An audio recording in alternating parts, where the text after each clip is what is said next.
An excited high school girl, eager to play her new video game, is suddenly taken out by the legendary Truck-kun. To her horror, she's reborn as Pride, the game's final boss, an evil and powerful queen who dies in the end. Armed with her past memories and knowledge of the game's story, Pride uses her cheat powers to save herself, change the world, and steal the game's heroine's lovers. While a red-haired princess overlooks her balcony, a young Japanese high schooler is excited to play her favorite girls' game, Our Ray of Light. Unfortunately for her, a high-speed truck gives her a new life within the game's world. As this happens, Pride suddenly collapses in her room. When she wakes up, the girl is shocked that she's now in the body of 8-year-old Pride Royal Ivy, the game's final boss, with all the memories of her previous life. From the game, Pride remembers that she is a cruel queen who terrorizes her country, remembering how she'll torture the heroine of the game, her little sister, Tiara, her love interests, and eventually die in the end. Pride is horrified. While she is thinking about this on her bed,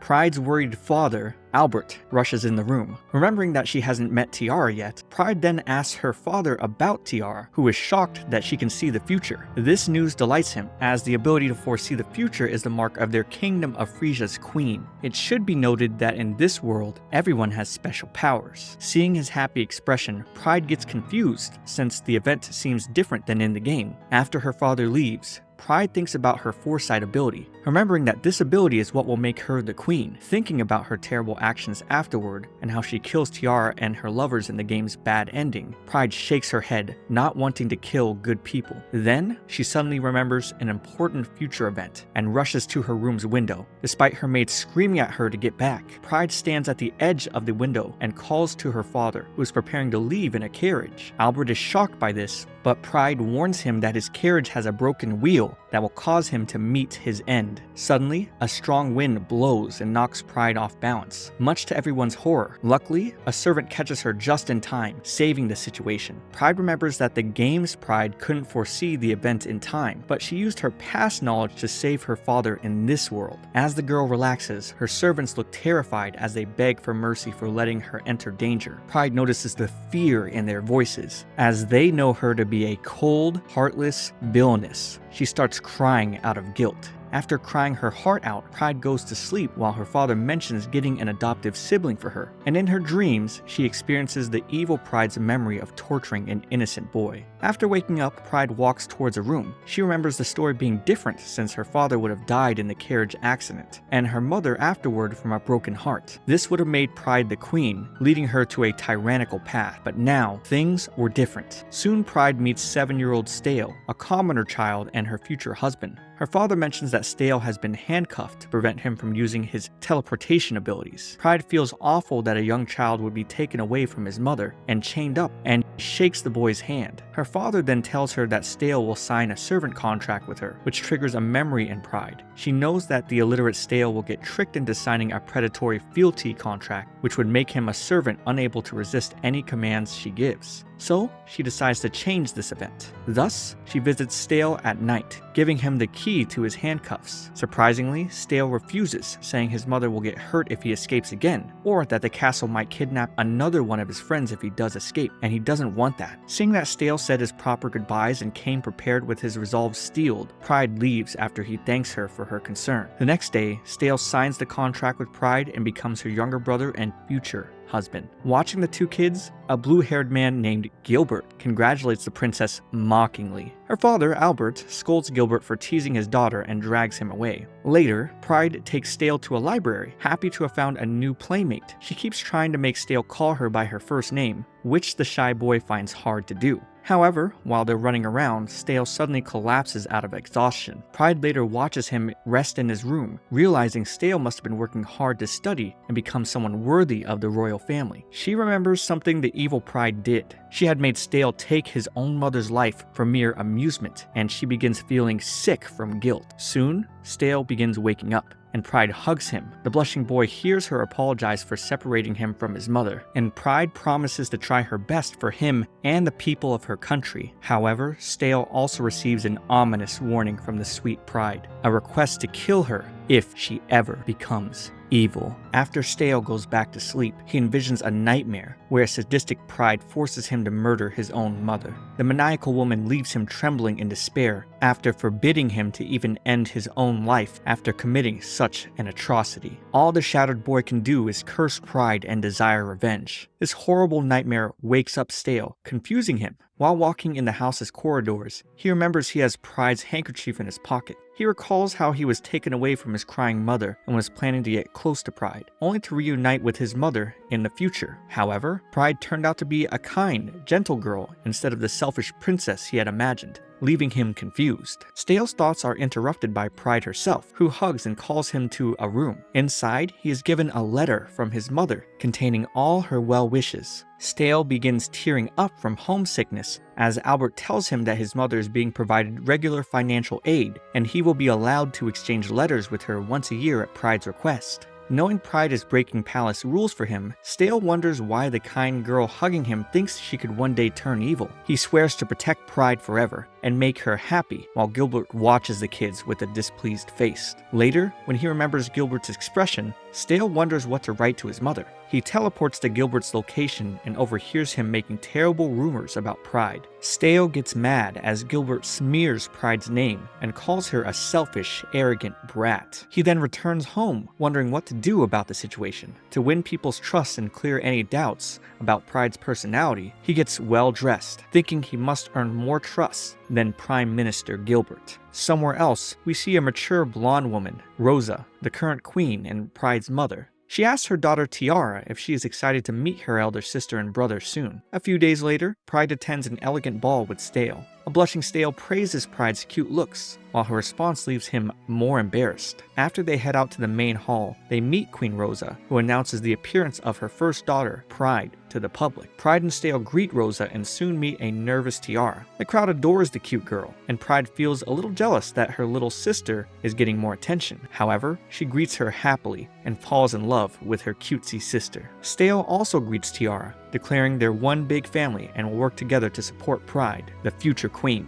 This action wins over the people, who learn that Pride has support from the entire royal family. Promptly, Rosa also approaches Pride and announces to the people that she is chosen as the new successor. Pride is surprised as her mother tells her to remember this moment forever. Later, as the crowd enjoys a feast, Gilbert greets Tiara and Pride. He mocks Pride for succeeding instead of her little sister, but Stale loyally defends her. Pride and Tiara watch a heated argument, scared by Stale's venomous words. Meanwhile, Rosa is relieved, thinking that the dark future she had seen for her daughter Pride has been erased. Back to Pride, she is greeted by Roderick, the captain of the Imperial Knights. Roderick seems impressed by Pride's elegant behavior, while her parents smile joyfully at the sight. Just like I'd be joyful if you liked this video and subscribed to my channel. I've got plenty of villainous anime in my Shoujo Weekly. You can watch them all here in my playlist and get a great sense of pride that by subscribing, you're helping me make more to share with you.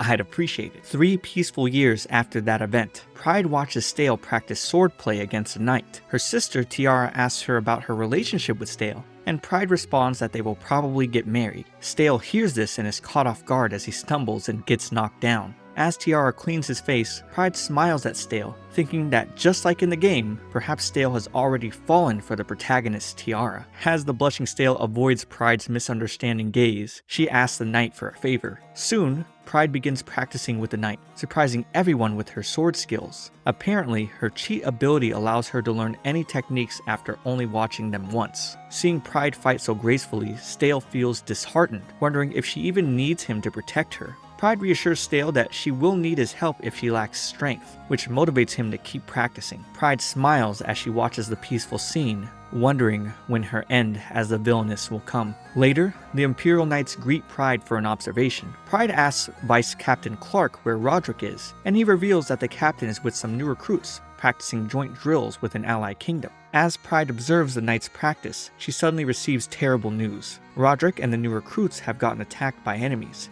As Clark prepares to assist Roderick, Pride requests to follow him. They enter a room with a screen for communication. Roderick is outraged that the princess is helping with such a low-level task, but Pride insists that she'll try to save as many lives as possible. She learns that the closest reinforcement team will reach the battlefield in 30 minutes. So, she gets Stale to teleport supplies to the field. This helps restock the soldiers' gear and lifts their spirits as they fight back with courage. Roderick is surprised by Stale's powerful ability, and Pride requests Clark to keep it a secret. As the troops regroup and strategize, Pride hears that the battlefield's ground is unstable, reminding her that it is a hidden cliff that will collapse and kill everyone on it. Pride alerts Roderick, saying her foresight detected that, and Roderick sends all his recruits to escape. However, he stays in one place, and Pride learns that his leg got trapped under a boulder. Unfortunately, because Roderick has an ability that makes him immune to all sword attacks, he cannot even cut off his own leg to escape. The situation seems hopeless, and everyone prepares themselves for a sacrifice. However, a silver-haired young man, Roderick's son, Arthur, cries for his father to fight back. As Roderick holds the enemy back for his recruits to escape, Clark cuts off communication from his end to keep the palace safe from the enemy. Arthur seems devastated, and Pride feels helpless as more and more wounds appear on Roderick's body. When all hope seems lost, Pride reassures Arthur that she will save her knight no matter what, and requests Stale to teleport her to the battlefield.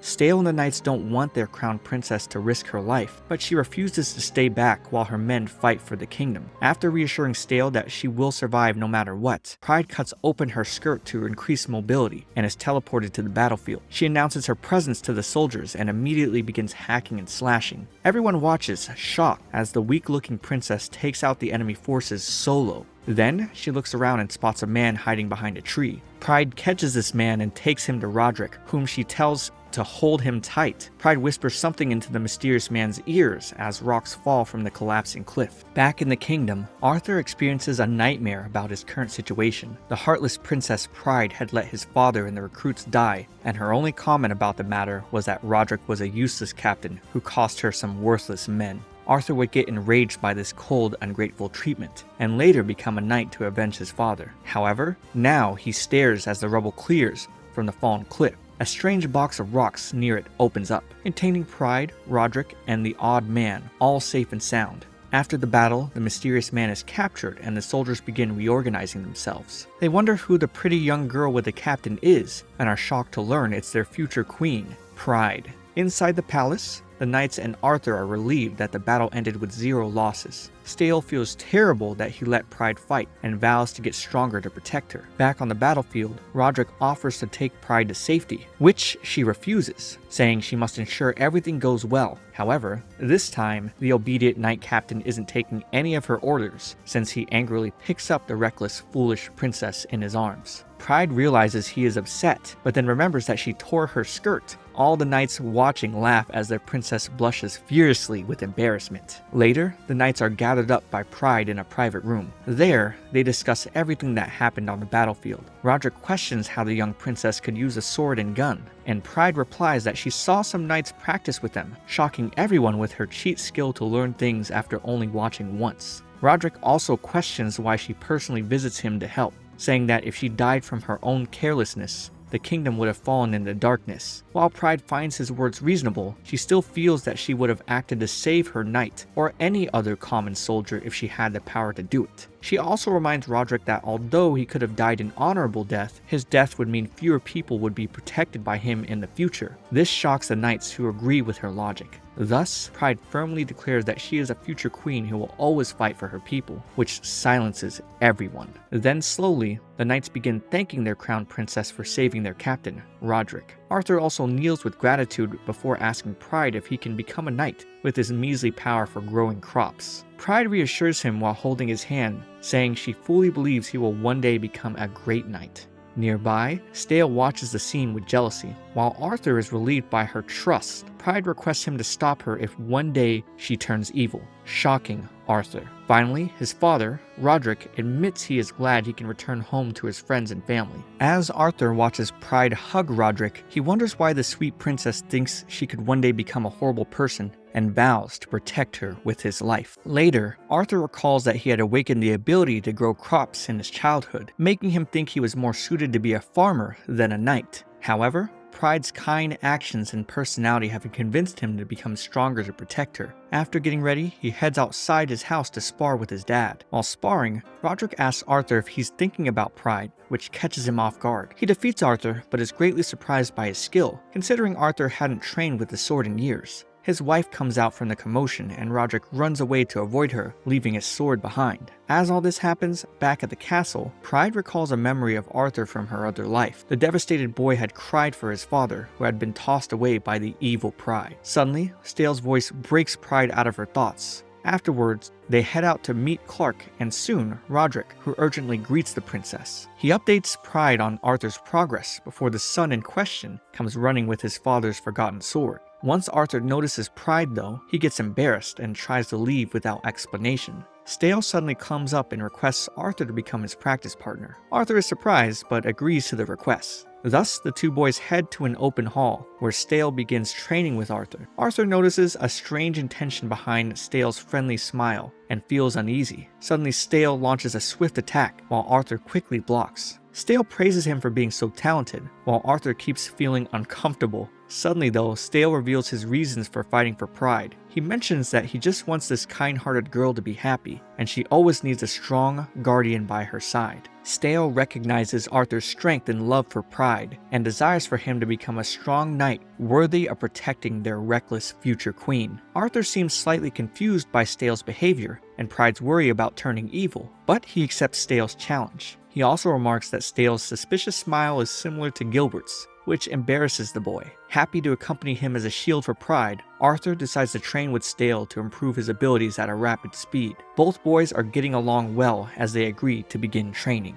One day, Tiara, Pride, and Stale are reading books in the library. Pride points out that the hero of her romance novel looks like Stale, while Tiara notices that the heroine looks like Pride, which makes Stale hide himself in embarrassment. This action makes Pride think that Stale is disappointed to be a couple with her. Later, Pride is called into her room by her parents. They reveal that the criminal from the battlefield has been identified, and he was involved with selling out information on their friendly kingdoms, so enemies could launch an ambush on their forces. As guards bring in the criminal named Val, who has the Earth ability, Rosa asks Pride to deliver judgment. Pride thinks about it and braces herself before announcing that the man should either be executed for his crimes or live as a servant if he helps the kingdom find any hostages. Pride asks Val himself about his fate, and he agrees to live as a servant. Rosa approves of Pride's judgment and hands her the contract. Thus, Pride begins narrating the laws on the contract, which force Val to obey the royal family and never resort to violence.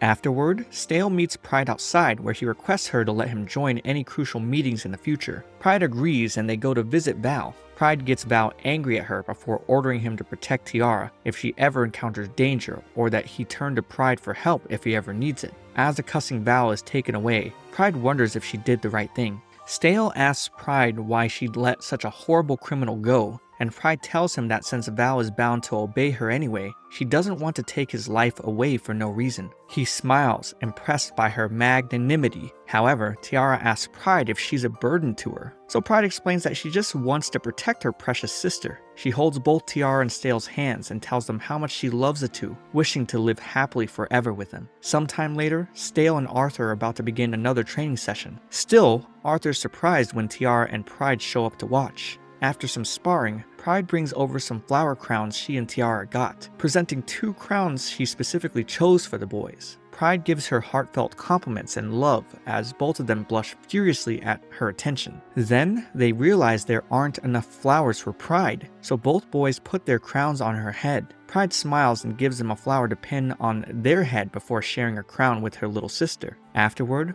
Arthur says goodbye to Pride and the rest as he prepares for his knighthood exam. Now, 13 years old, Pride feels happy to have settled into her new life. 2 years later, Arthur completes his knight training and exam and is personally awarded a knighthood by Pride herself. Much more grown up, Arthur kisses his sword, finally fulfilling his promise to become Pride's guardian. Later, Arthur meets up with Stale, who seems to be in a bad mood after someone tells him his smile looks like Gilbert's. Arthur chuckles at this before giving Stale a gift. As he opens the gift, Pride and Tiara come in and see that Arthur brought a pair of sunglasses. They are curious why Arthur would pick this gift, and he tells them it suits the mature Stale. The kids are interrupted by Gilbert, who is visiting Pride. He asks for her help with a specific matter, which confuses her. Still, her father, Albert, suddenly pops out of nowhere and drags Gilbert away. Pride tells Stale that Gilbert is trying to pass a law, allowing the royal family to track down and monitor particular power users. This law seemed invasive, so Pride rejected it. She then thinks about something and asks Stale to take her where Gilbert is. They teleport outside a room where Gilbert can be heard arguing with Albert. He mocks Albert for ignoring a royal law and allowing Stale to visit his birth mother because Pride has begged them for several days to do so. Listening outside, Stale is shocked that Pride did such a thing for him, but then he hears Gilbert's sad voice. Ever since 7 years ago, a person close to Gilbert had been ill, and he has been looking for a person with healing powers for her. From this, Pride finally remembers from the game that Gilbert, who has the power of eternal youth, was forced by the evil Pride into looking like an older man for the rest of his life. The cruel queen had accepted Gilbert's request to track down people with special powers. However, she only enslaved them for herself and killed anyone who resisted her. This nightmare wakes Pride up from her sleep, and she remembers that Gilbert's fiance died soon after the law had been passed. She walks outside thinking about what to do when a commotion disturbs her. Pride learns from Albert that Gilbert had left the castle and thinks back to something. She realizes that the evil Pride wouldn't really listen to anyone's opinions before rashly making a decision. Thus, his fiance must have died on the same day the law had passed. This means she only has until sunset to save Gilbert's fiancé. Pride asks Stale to teleport her to Gilbert. Meanwhile, we see Gilbert surrounded by a bunch of hooligans somewhere else. He asks the men if they know about any healers, only to get laughed at. Gilbert offers them wealth and even secrets about the royal family, but the men laugh at him again. They seem more interested in his money and attack the nobleman. Although Gilbert is a noble, he can defend himself, but the sheer number of attackers puts him in a danger. Luckily, Pride and Stale arrive just in time to defeat all the foes. Stale faces Gilbert, and Pride warns him that she foresaw his fiance's death. This devastates Gilbert, who recalls all of his memories with her. Maria was the young daughter of a count who had always been sick and bedridden. She would sneak out of her house to spend time outside, and during one of these times, she met Gilbert. Gilbert took this sweet young lady to a gorgeous view outside the city, where they both fell in love. From then onward, Gilbert would regularly meet this girl. Unfortunately, he one day learned that Maria was engaged. This broke Gilbert's heart, but Maria told him he was the one she truly loved. Thus, after working hard to become Chancellor of the Kingdom, Gilbert went to Maria's house with a proposal her family couldn't refuse. However, shortly after they got engaged, Maria fell very sick, which completely shattered Gilbert. As Gilbert remembers all of this, Stale points a sword at his head for his crime of selling out the royal family. Gilbert falls to his knees, while Stale brutally trashes him, and even his poor fiancée for his crimes. Pride steps in to stop him, her kind heart empathizing with Gilbert's situation. She thanks Stale for watching over her, but comforts Gilbert with the news that he and his fiancée are forgiven. Later in the castle, Tiara meets Pride and asks about the situation with Gilbert. While they're talking, Gilbert anxiously bursts into the room and screams for Pride's help. She immediately runs off and gets Stale to teleport her to the Knights. There, she meets Arthur, from whom she requests a massive favor. Pride is worried that Arthur will take this life-changing step for her,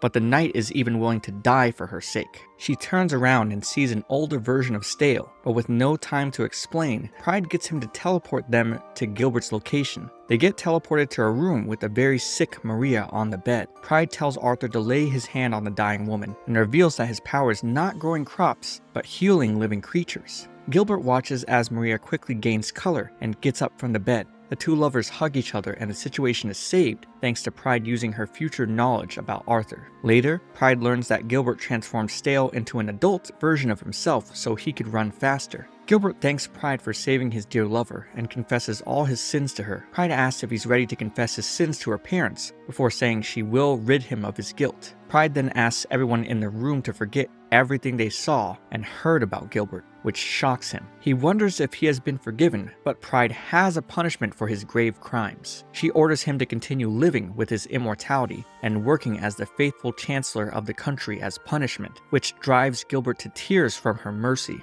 Pride knows that Gilbert can live forever. and if he chooses to do so, he will be a great asset to the kingdom. Gilbert happily accepts and vows to fulfill his promise. Pride seems a bit apologetic about the punishment, but Gilbert doesn't mind. Instead, he does something neither of Pride's two admirers, Arthur and Stale, couldn't. Gilbert kisses her hand before kissing her foot and leg, an ancient custom for showing complete loyalty. The boys watch on in jealousy and envy as Gilbert performs this action on the lovely princess. Both Gilbert and Maria swear their loyalty to the kingdom for Pride's kindness, and the matter is completely closed. Later, Arthur talks to Stale in a room. Stale asks him if he can continue being a knight after discovering his power, or if he will become a healer instead. Still, Arthur remains confident that he will forever be a strong knight. Arthur then changes the topic and asks if Stale is okay with Gilbert being forgiven, to which he responds yes. However, the knight is not so quickly convinced and pushes Stale to be honest.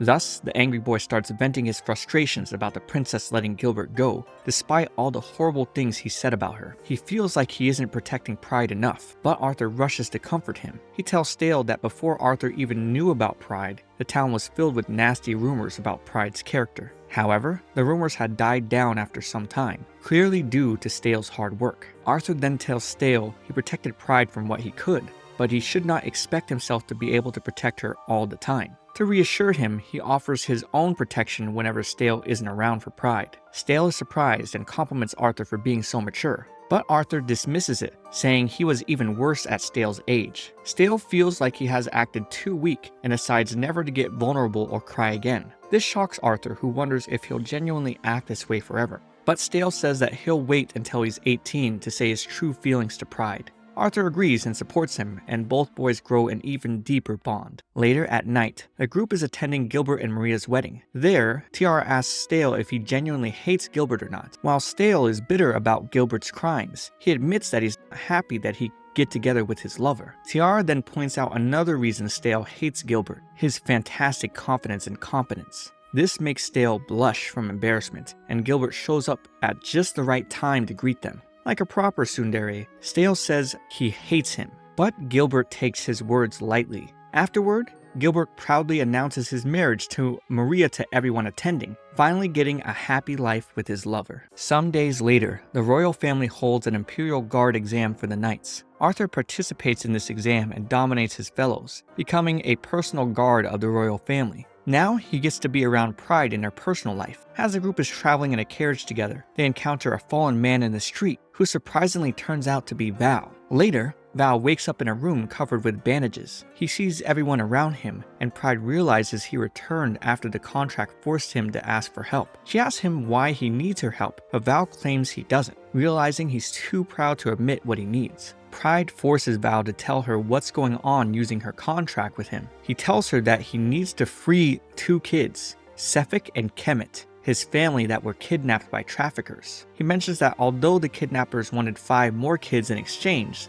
they probably wouldn't accept the offer anyway. Pride thinks about it and realizes Val is entirely helpless. She says he'll be under house arrest for a bit and gets ready to act against the criminals. Later, Pride faces Val in her room, where he seems annoyed by her presence. The man throws a knife at her, which barely misses. Pride and Stale are enraged by his action, while Pride remains unfazed. She tells Val to eat and rest well for the hostage recovery operation, which pisses him off. Val screams at her that he doesn't need any help, and Tiara asks him if he doesn't want to save the kids. She asks if Val isn't even concerned for their well-being, and the man admits that he wants to keep the kids because he wants to live comfortably. This heartlessness brings tears to Tiara's eyes, who thinks he's using the kids as mere servants. Pride comforts Tiara before telling an angry Stale and Arthur to leave them alone. She wonders why he wants to save the kids before asking the man how he met them. Val reveals that the kids were just orphans living in his abandoned house. Apparently, they had started following him for protection, annoying him with their company ever since. Pride learns that Val is annoyed by their presence, but then wonders why he's so worried. Val starts telling her more about the kids, saying Sefik is a young girl who uses the power to shoot water to protect Kemet, a little boy who only follows his sister around. As Val mentions little things about the kids, Pride notes that he cares about them and asks if he's worried. Val answers no, and she asks about the things he considers precious. The criminal answers that money and life are the only things that matter. His parents had abandoned him, and he had never had friends and thus didn't care. Then, Pride asks him if he would care if something happened to Kemet and Sefik. Val hesitates, and suddenly gets angry at her. He denies that he cares at all about the kids, rolling over in pain. The man feels nausea and pain in his heart whenever thinking about the two kids, and he pins down Pride in his anger for making him realize this pain. He blames her for letting him live and letting him develop caring feelings towards other people, saying that the heartache is crushing his soul. As Pride watches Val cry awkwardly, confused about his feelings, she realizes that Val wants to help the two kids calm the discomfort and pain in his heart because of his love for them. She hugs the broken man, comforting and helping him understand his own feelings. Since Val was a homeless, orphaned boy, he wasn't used to caring for other people,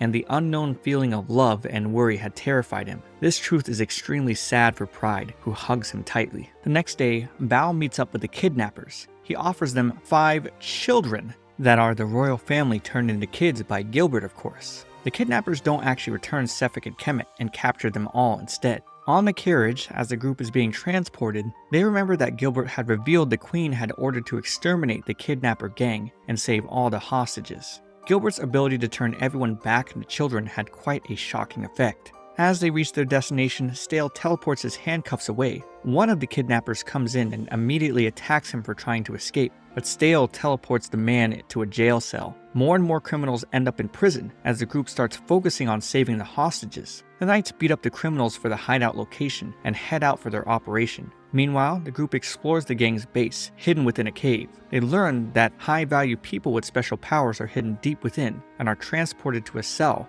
with ordinary people. Inside, they hear some kids calling out for Val and realize they are Sefik and Kemet who have been hiding their powers. Meanwhile, somewhere deep within the cave, Stale is exploring the place with Val. They find the high-grade cell and rescue everyone there before Stale notices a glowing light nearby. Suddenly, a guard finds the two of them and pulls out a gun before Stale teleports in some dynamite as a distraction. He runs away towards the light while Val holds off the guard and creates a commotion. Back in the mid-grade cell, the guards get an alert to the attack and run away, leaving the cell vulnerable. Everyone inside gets out at the opportunity. Back to the light, Stale is shocked as he sees a young boy tremble with electricity. The young man is named Powell, and his electricity zaps everyone nearby. He refuses Stale's help, saying he doesn't want to go back and hurt anyone else, but Stale reassures him that the kingdom is a safe place. The boy remains unconvinced, and Stale realizes he needs to take action. Stepping closer and closer to Powell as the electricity zaps him, Stale tells him about the new, kind ruler of the Frisia kingdom, who promised to make it a better place for all its citizens. The boy is shocked that Stale would bear so much pain to get closer to him and calms down, losing all his hostility. Thus, Stale is able to teleport him to a safe place, but not before getting heavily injured and passing out. Meanwhile, the Royal Knights arrive back at the middle camp to help. However, the guards manage to take Val hostage as Gilbert tries to fend them off. As the Knights head to find Stale, the leader of the guards, a man with special powers to create an attack with chains, captures both Arthur and Val with a firm grip. It seems hopeless as the Knights refuse to endanger their own people, but suddenly, Pride runs in and slices apart the chains with her sword. She bravely challenges the man, who is surprised by her raw strength and skill, to a fight. The man expects a good fight, but Pride takes the upper hand and gets a knight to execute the criminal. Suddenly, an explosion outside the cave shakes everyone. As the group rushes outside, Val overhears that the explosion created a massive crater where 2 young kids were seen. Worried, he rushes to reach the location faster. When he finally reaches the location, he meets Sefik but sees no sign of Kemet anywhere. Sefik points to some rubble where Kemet is trapped. Val peeks into a hole in the wreckage and calls out for Kemet. Thankfully, the boy is alive and can breathe through the hole. Still, the situation is clearly dire since he needs to get out before more of the rubble collapses on top of him. Pride tries to help Val, but the trembling cave seems to be unstable. Val refuses her help and tells her to go outside, requesting that she keep this matter personal for him. Pride respects his wishes and leaves, as Val blocks off the path with rocks. Then Pride makes it outside where she meets Sefik. The girl is devastated that her family is still there, but she's powerless to do anything. A little water gun splashes a knight who prevents her from rushing back in. Pride thinks about what she can do for Kemet and Val, and Gilbert tells her that Kemet might just have the ability to save the situation. Thus, she heads back to where the rubble is, which surprises Val. Pride tells Val to reach in and take Kemet's hand, which he does, but worries if she wants to help him pull the children through the massive rocks. However, after Val does get Kemet's hand, Pride tells him to manipulate the entire cave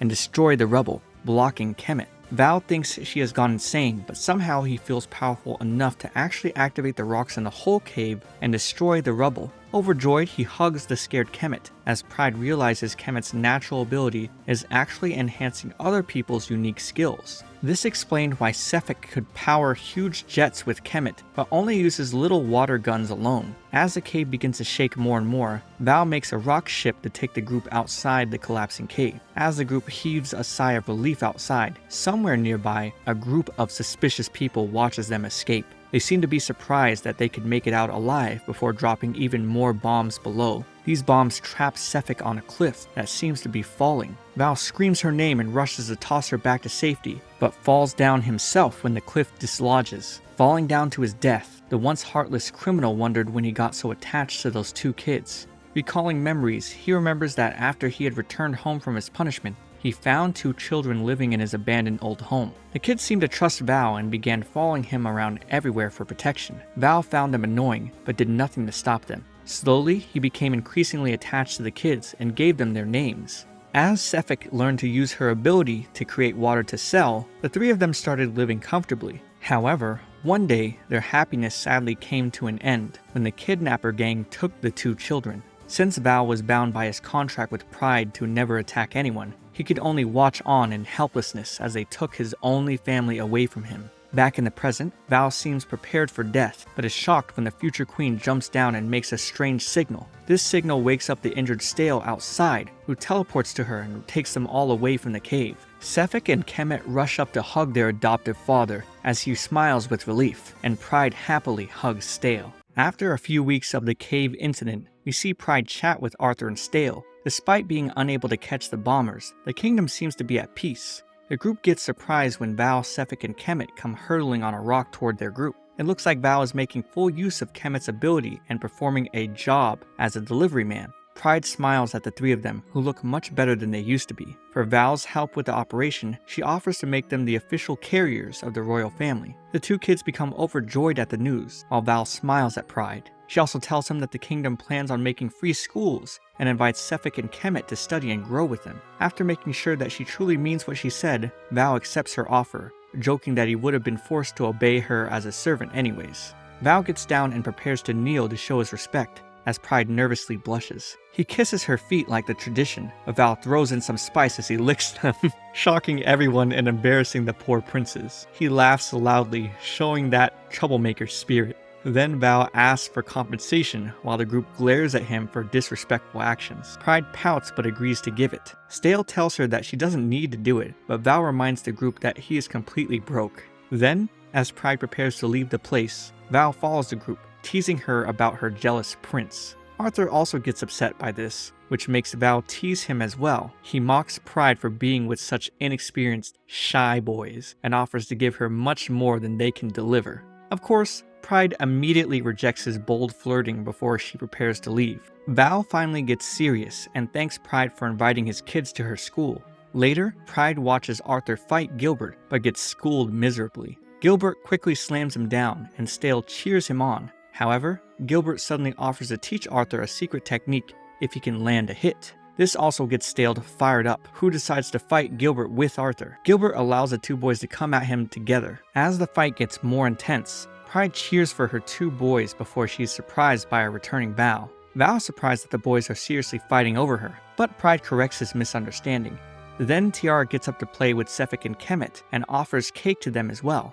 The kids are delighted, and as Tiara heads to eat with them, Val begins to follow them but instinctively takes Pride's hand. As Arthur and Stale forget what they were doing in pure jealousy, realizing what he was doing, Val immediately lets go and leaves angrily. Pride seems confused by this behavior, while the innocent Kemet asks Val if he hates or likes Pride. As Val denies liking the girl, he remembers all the times she confronted him and helped him out. Even the young Sefik can see his blushing face from a mile away.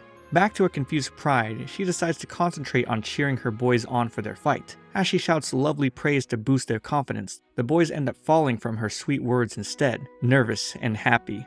However, when Pride requests them to win for her sake, both of them get up with determined glows in their eyes. This surprises the calm Gilbert, who realizes their love for Pride is boosting their morale. The boys charge, and this time, they're able to defeat the cunning martial artist. Later, the two boys collapse from exhaustion and discuss their feelings for Pride. Arthur recalls how, even back in the cave, it was Stale who used his teleportation to save Pride from the cliff. He feels sad and unworthy of being Pride's protector, but Stale tells him to keep his head high. He reminds Arthur that while he was unconscious, it was he who charged in the battle and protected Gilbert and Pride. This restores some of Arthur's confidence, as Stale tells him that he can feel safe with him around. Arthur gets up and remembers how much he has changed from a sniveling brat to a strong knight. The boys are interrupted when Pride comes rushing for them with a handkerchief. She cleans up the boys while speaking soothing words that steal their hearts. Stale thinks back, feeling happy that he can protect Pride. He also remembers the poor power user, Powell, who needed protection and care. He tells Pride that he just wants to become a respectful gentleman, and not just for her sake, and Pride agrees to support him. She smiles, feeling blessed and truly happy to have two loyal and noble men at her side. Both boys take her hands and vow to always protect her and her sister, reminding her that they have pledged their loyalty to their future queen. Pride smiles, feeling totally fulfilled. Sometime later in her room, the future queen thinks back to the evil Pride's actions in the game. Knowing she has a few more years left before her in-game death, Pride remains determined to do the best she can for her family and people. This is where this exciting show comes to an end. The once cruel queen has now transformed into a gentle ruler with unending support from her loved ones. Maybe one day we'll find out who attacked them, but for now, watch this next video. It's me, ComfyTea, and I'll see you all in the next one.